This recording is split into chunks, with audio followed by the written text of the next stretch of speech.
fool that it's over. Leave me alone. No, I'm turning you to Shalom, Assalamualaikum warahmatullahi wabarakatuh. Om Swastiastu, Namo Buddhaya, Salam Kebajikan. Yang saya hormati, Enci Olivia F. Christine Walangitan, SABMAP. Perkenalkan, nama saya Yahya Junius Kumendong. Saya Fakultas Ilmu Sosial dan Politik, jurusan Ilmu Administrasi, Prodi Ilmu Administrasi Bisnis. Saya akan menjelaskan yaitu tentang pengertian persaingan, game teori, konflik resolution, negosiasi, dan teori hukum persaingan usaha.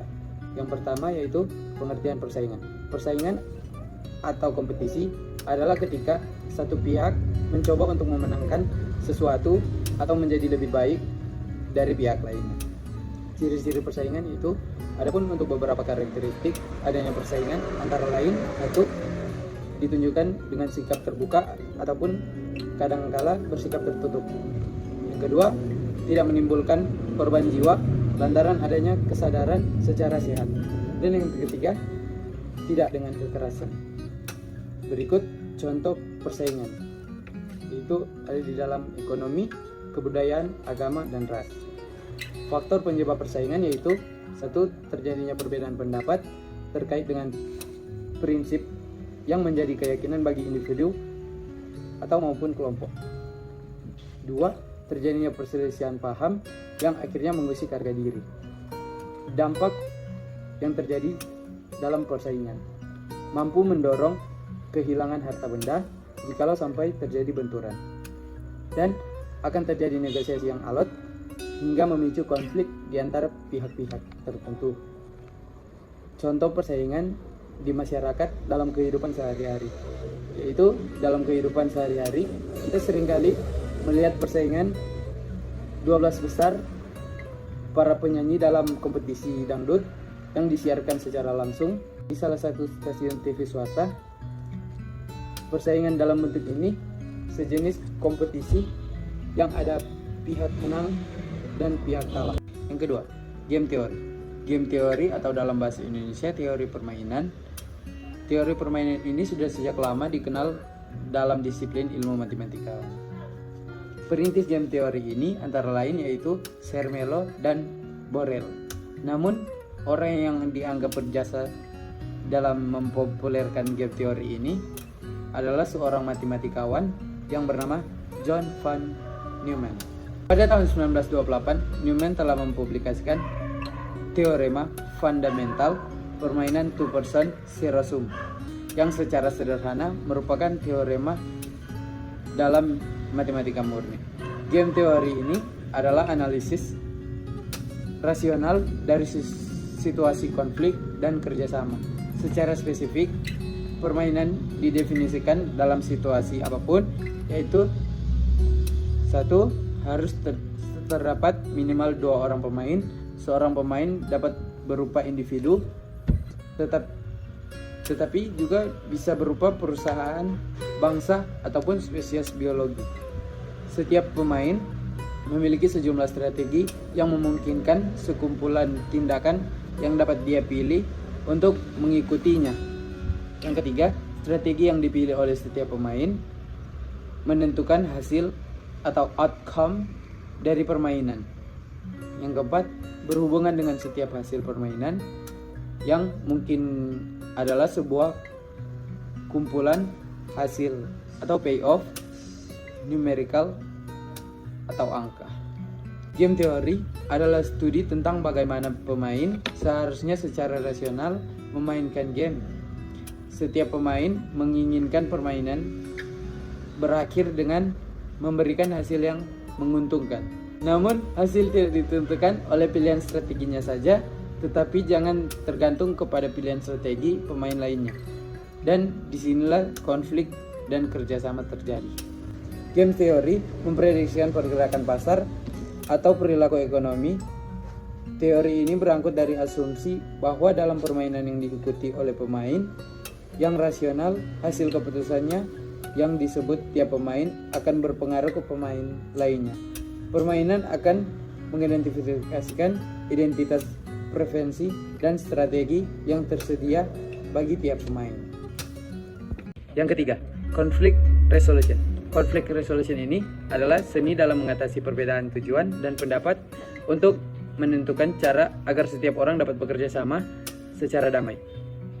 Resolusi konflik adalah salah satu metode penyelesaian konflik atau pengeluaran konflik di mana sumber konflik dihilangkan atau dihapuskan dengan cara saling bersepakat atau bernegosiasi dan kegiatan lain serupa antara pihak yang berkonflik. Menurut Koser, ada 6 cara untuk penyelesaian konflik, yakni 1. Menciptakan federasi. Upaya ini dilakukan dengan memberi otonomi relatif kepada unit-unit yang ada. Ini berangkat dari faktor-faktor yang memungkinkan munculnya konflik, adanya heterogenitas sehingga perlu federasi. Yang kedua, mengubah hasil yang dikehendaki. Upaya ini dilakukan terutama terhadap ciri konflik yang mengkalah, yang intensitasnya tinggi agar intensitasnya lebih rendah. Struktur konfliknya harus diubah menjadi non-zero sum konflik agar tercipta kompromi dan konsensus. Yang ketiga, memperluas sumber-sumber. Cara ini dilakukan dengan memperluas sumber-sumber yang dipertentangkan. Perluasan ini diharapkan dapat meredakan konflik.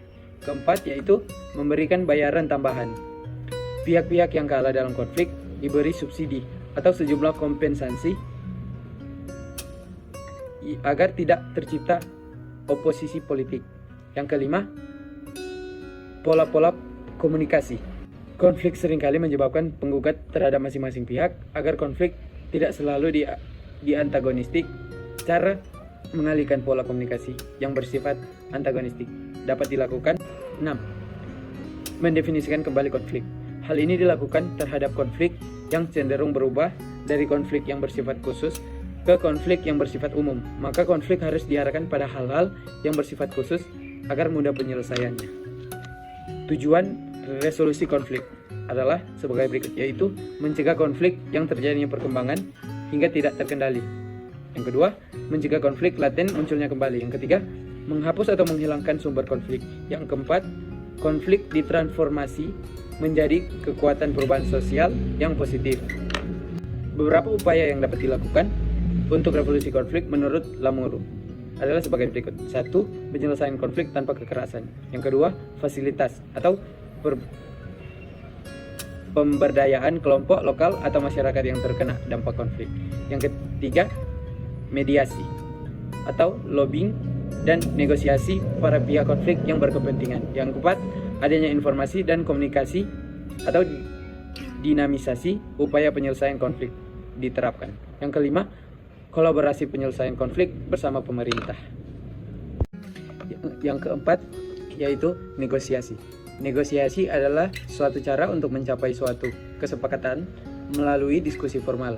Negosiasi merupakan salah satu proses saat dua pihak mencapai perjanjian yang dapat memenuhi kepuasan semua pihak yang berkepentingan dengan elemen-elemen kerjasama dan kompetisi. Tujuan teks negosiasi adalah untuk mengatasi atau menyelesaikan perbedaan dan mencari penyelesaian bersama di antara satu pihak dengan pihak lainnya yang mempunyai perbedaan kepentingan melalui proses tawar-menawar dengan cara berunding. Menurut Kamus Besar Bahasa Indonesia KBBI, negosiasi adalah proses tawar-menawar dengan jalan berunding guna mencapai kesepakatan bersama antara satu pihak atau kelompok atau organisasi dan pihak atau organisasi yang lain. Berikut tahap-tahap negosiasi. Yang pertama, persiapan dan pencapaian. Tahap pertama dalam negosiasi adalah persiapan dan perencanaan. Proses mengumpulkan data diperlukan untuk mendukung posisi negosiator. Mencapaikan argumen dalam proses mendukung posisi negosiator juga harus dengan bijaksana. Yang kedua, menentukan aturan. Pada tahap ini harus menentukan garis besar dan aturan-aturan untuk melakukan proses negosiasi yang akan menjadi bagian besar dari negosiasi dan masalah apa yang akan dinegosiasikan. Yang ketiga, penjelasan. Pada tahap ini, tiap pihak harus mengutarakan apa yang diinginkan. Tiap pihak bisa memberi dokumentasi atau pemaparan yang jelas dan diperlukan untuk mendukung posisi masing-masing pihak. Yang kelima, tawar-menawar dan penyelesaian masalah. Itu selanjutnya tahap tawar-menawar ini dan penyelesaian masalah. Tahap ini bertujuan mencari solusi kedua belah pihak diharapkan saling fokus pada masalah dan kepentingan, bukan pada orang atau dalam mencapai titik temu. Yang keenam, persiapan implementasi. Sedangkan pada tahap ini atau tahap terakhir dari proses negosiasi, segala sesuatu diputuskan secara bersama, tetapi ada beberapa hal yang diperlukan dan diperhatikan, yaitu dokumen yang sudah disepakati, meneliti kembali poin-poin utama untuk menghadiri salah pengertian. Yang uraikan dan menjelaskan semua ketetapan dari persetujuan. Dan kedua pihak harus membaca dan menandatangani dalam memperoleh kesepakatan atas apa yang dirundingkan. Dan yang terakhir adalah teori hukum persaingan usaha. Hukum persaingan usaha ini berisi ketentuan-ketentuan substansial tentang tindakan-tindakan yang dilarang atau beserta konsekuensi hukum dan ketentuan-ketentuan mengenai penegakan hukum persaingan usaha. Pada hakikat hukum ini, persaingan usaha dimaksudkan untuk mengatur persaingan dan monopoli demi tujuan yang mengutamakan. Hukum persaingan usaha atau competition law adalah instrumen hukum yang menentukan tentang bagaimana persaingan itu harus dilakukan, meskipun secara khusus menekankan pada aspek persaingan. Yang menjadi perhatian hukum persaingan adalah mengatur persaingan demikian juga rupa sehingga ia tidak menjadi sarana untuk mendapatkan monopoli.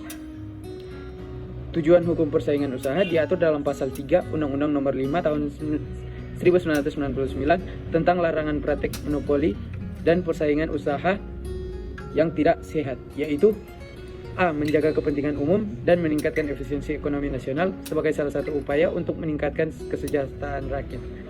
B. Mewujudkan iklim usaha yang kondusif melalui pengaturan persaingan usaha yang sama bagi perilaku usaha besar, menengah, dan perilaku usaha kecil. C.